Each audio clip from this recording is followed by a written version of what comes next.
Assalamualaikum warahmatullahi wabarakatuh. Anak-anakku semuanya kelas 4. Semoga sehat-sehat selalu hari ini. Alhamdulillah, untuk pagi hari ini kita akan melanjutkan pembelajaran online kita. Sebelum kita mulai, marilah kita membaca doa. Berdoa mulai. Bismillahirrahmanirrahim. Rabbi zidni ilman warzuqni fahman birahmatika ya arhamar rahimin. Amin ya rabbal alamin. Dan anak-anakku, kita akan meneruskan pembahasan tentang buku tematik 4C ya, buku Bupena. Nah, kita melanjutkan tema 6 yaitu cita-citaku, subtema 2 hebatnya cita-citaku. Nah, di pembelajaran pertama ya, di buku Bupena 4C halaman 28, anak-anak bisa sambil menyimak halaman 28. Di sana diterangkan tentang hal-hal yang perlu kita perhatikan untuk membuat puisi ya. Hal-hal yang perlu kita perhatikan untuk membuat puisi. Apa saja? Yang pertama yaitu kita menentukan tema. Kita tentukan dulu temanya. Nah, untuk apa kita menentukan tema? Agar membuat puisi tetap dalam lingkup tema yang telah ditentukan. Sehingga kita ketika membuat puisi, kita membuatnya masih dalam satu lingkup sesuai dengan tema yang kita tentukan. Misalnya kita menentukan tema, kita akan membuat puisi, temanya lingkungan misalnya. Nah, kita tentukan dulu temanya sehingga nanti ketika kita menuliskan puisi, kita tidak melebar di dalam menulis puisi. Misalnya temanya lingkungan, ternyata kita menuliskannya tentang profesi seorang guru atau profesi seorang polisi. Nah, ini kurang tepat. Nah, dengan menentukan tema akan sangat membantu kita di dalam menyusun kata-kata dalam membuat puisi. Nah, yang nomor 2 yang perlu kita perhatikan yaitu melakukan observasi ya anak-anak ya. Melakukan observasi atau pengamatan. Observasi itu artinya pengamatan. Nah, fungsinya untuk apa kita melakukan pengamatan? Yaitu untuk mengembangkan imajinasi atau hayalan kita terhadap tema yang telah kita tentukan. Misalnya tadi kita menentukan tema tentang lingkungan. Nah, kita amati dulu. Misalnya anak-anak mengamati lingkungan di sekitar rumah. Oh, ternyata lingkungan di sekitar rumah itu bersih, banyak tumbuh-tumbuhannya, banyak bunganya ya. Atau lingkungan sungai. Nah, anak-anak bisa datang ke Sungai Loji misalnya ya. Oh, ternyata sungainya bersih. Kemudian oh, ternyata banyak sampahnya. Itu adalah kita melakukan observasi sehingga kita mendapatkan banyak informasi. Nah, agar dapat membuat puisi, anak-anakku semuanya ya, perhatikan hal-hal berikut ini. Ya, yang A, tentukan tema puisi yang disukai. Nah, anak-anak sukanya tema apa ini? Tema pendidikan, tema olahraga, sepak bola, bersepeda, atau pemandangan. Nah, kita tentukan dulu temanya. Kalau sudah kita tentukan temanya, kemudian yang B yaitu siapkan peralatan tulis. Nah, siapkan peralatan tulis, pensil, penghapus, sama kertas. Nah, kenapa menggunakan pensil dan penghapus sama kertas? Karena ketika kita menulisnya masih salah, kita mudah untuk menghapusnya. Nah, menghapusnya kemudian kita cari kata yang tepat.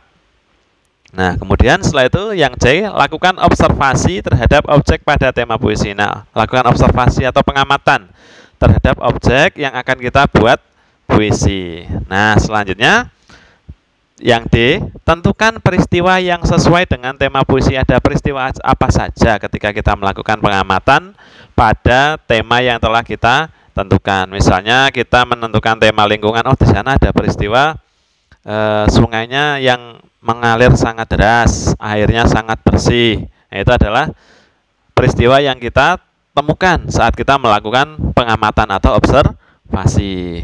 Dan selanjutnya yang E, catatlah setiap informasi yang dibaca. Nah, kita catat informasi tadi.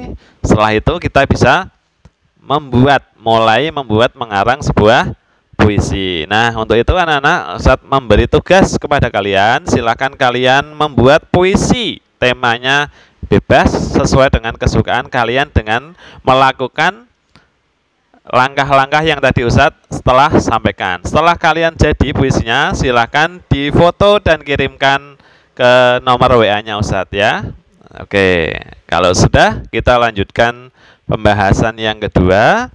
Nah, di alam ini anak-anak, kita akan membahas tentang siklus hidup bermacam makhluk hidup, terutama hewan anak-anak. Nah, kita akan membandingkan siklus hidup. Apa siklus hidup? Kemarin sudah pernah dibahas ya, siklus hidup atau perubahan atau perjalanan perubahan hidup dari lahir sampai dewasa. Nah, macam-macam melalui pengamatan. Yang pertama, bisa tampilkan tabelnya di belakang ya. Dan anakku, untuk selanjutnya kita akan membahas tentang membandingkan siklus hidup melalui pengamatan. Situ ada tabel yang telah Ustadz tampilkan di layar ya. Yang pertama, yang A adalah bebek. Bebek ini mengalami metamorfosis atau tidak? Nah, metamorfosis ini perubahan dari pertama ia keluar sampai dewasa. Nah, bebek ini mengalami metamorfosis hanya pertama ketika dia muncul, yaitu berupa telur. Nah, telur ini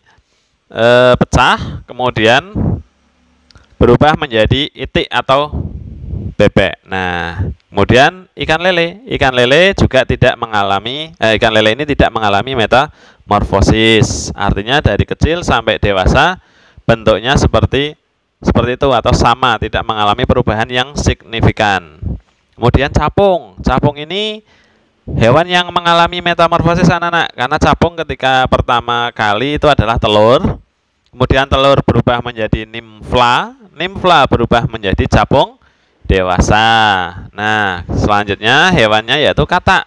Katak juga mengalami metamorfosis, berawal dari telur, kemudian berudu, berubah menjadi katak berekor, berubah lagi menjadi katak muda, berubah lagi menjadi katak dewasa. Nah, kemudian selanjutnya ada hewan kecoa. Kecoa ini adalah hewan yang juga mengalami metamorfosis. Kenapa? Karena diawali dari telur, telur berubah menjadi nimfla, nimfla berubah menjadi kecoa dewasa. Nah, selanjutnya kambing. Kambing ini adalah hewan yang tidak mengalami metamorfosis karena ketika lahir sampai dewasa wujudnya sama, tidak mengalami perubahan yang signifikan. Selanjutnya sapi. Sapi juga sama, tidak mengalami metamorfosis. Kemudian kupu-kupu. Nah, kupu-kupu ini adalah salah satu hewan yang mengalami metamorfosis. Diawali dari telur, telur berubah menjadi ulat, ulat berubah menjadi kepompong, kepompong baru berubah menjadi kupu-kupu. Nah, kalau kita perhatikan dari nama-nama hewan yang sudah ditampilkan di layar ini, ya, satu, hewan yang melahirkan ya itu pasti tidak mengalami metamorfosis. Hewan yang melahirkan pasti tidak mengalami metamorfosis. Tetapi kalau hewan yang bertelur itu hampir rata-rata, tidak semuanya, itu mengalami metamorfosis seperti yang sudah tadi Ustadz sebutkan, seperti capung, kecoa, kecoa kemudian kupu-kupu. Nah,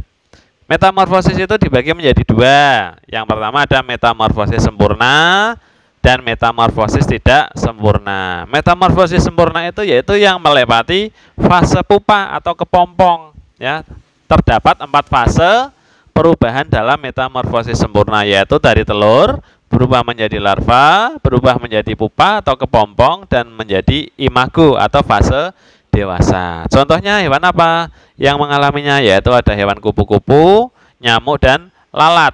Sedangkan metamorfosis tidak sempurna yaitu perubahannya tidak melalui kepompong. Fasenya yaitu telur berubah menjadi nimfla atau hewan muda, langsung berubah menjadi imago atau fase dewasa. Contohnya hewan apa saja anak-anak yang mengalami metamorfosis tidak sempurna? Ya, misalnya yaitu kecoa dan belalang. Nah, belalang ini berasal dari telur, ya. Telur berubah menjadi nimfla. Nimfla ini adalah bentuknya seperti belalang tetapi tidak memiliki sayap. Kemudian dia berubah menjadi belalang dewasa. Itu adalah bentuk-bentuk metamorfosis. Nah, demikian dulu pembelajaran pada hari ini anak-anakku semuanya. Kesimpulannya ada beberapa hal yang perlu kalian perhatikan di dalam membuat sebuah puisi dan membandingkan siklus hidup melalui pengamatan. Jadi setiap makhluk hidup, setiap hewan yang hidup itu mengalami siklus hidup yang berbeda-beda. Baik tadi contohnya dari bebek, kambing, kemudian kupu-kupu, dan katak, dan hewan sebagainya. Nah, demikian yang bisa saya sampaikan, semoga bermanfaat. Mari kita akhiri dengan ucapan hamdalah, alhamdulillahirabbil alamin. Ingat 3M, memakai masker, mencuci tangan dengan sabun, dan menjaga jarak. Semoga kita selalu sehat walafiat. Saat akhiri, walafu minkum. Assalamualaikum warahmatullahi wabarakatuh.